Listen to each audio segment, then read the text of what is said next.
Pembagian hati ada 3 jenis. Yang pertama, qalbun salim, hati yang bersih.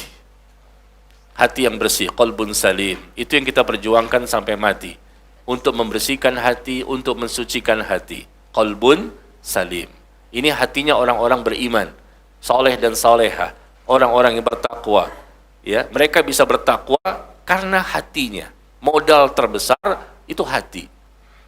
Hati yang bersih. Hati yang bersih menyebabkan orang itu sabar. Hati yang bersih menyebabkan dia mampu bertawakal. Hati yang bersih menyebabkan dia memiliki keyakinan yang kuat. Hati yang bersih menyebabkan dia mampu bersyukur.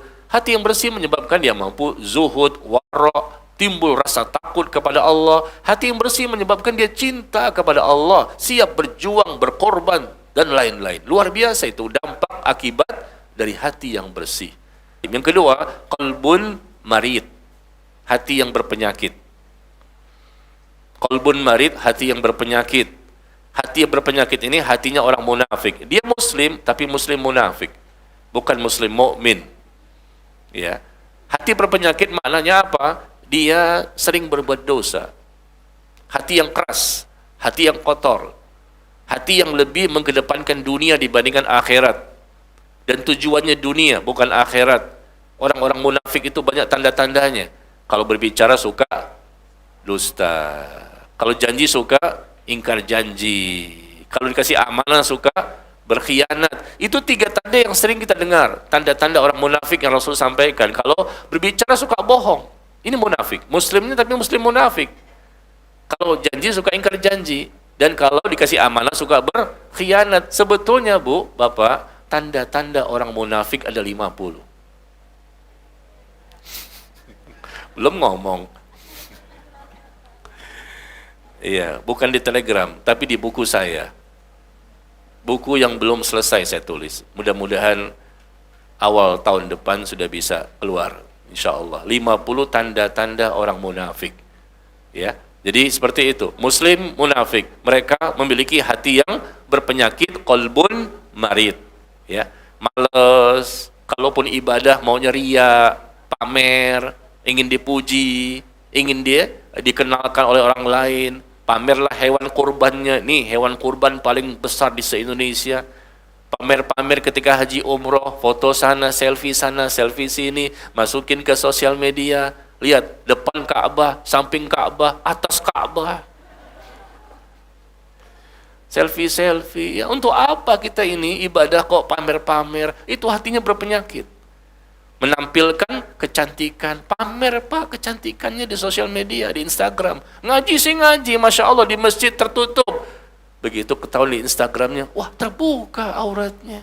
Atau tertutup tapi bisa menimbulkan fitnah. Ustaz kok tahu? Pernah lihat.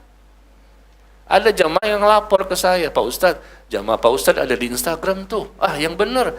Saya kan kenal dia. Orang yang ngaji, bahkan dia ketua pimpinan majelis taklim.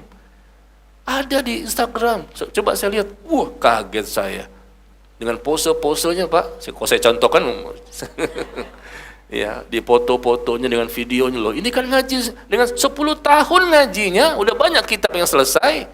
Kok foto-foto seperti ini? Gambar-gambar yang bisa menimbulkan syahwat. Laki-laki banyak di situ sebagai followersnya. Saya sebutkan, Bu, nggak boleh begini. Ibu kan udah ngaji, bisa menimbulkan fitnah. Timbul zina mata, zina hati. Orang banyak yang terfitnah dengan kecantikan. Memang dia cantik juga memang. Orang bisa terfitnah. Apa yang terjadi, Bu? Saya diblokir. Gimana? Hidayah bukan di tangan kita kan? Hidayah milik Allah. Sudah selesai. Ya, jadi seperti itu.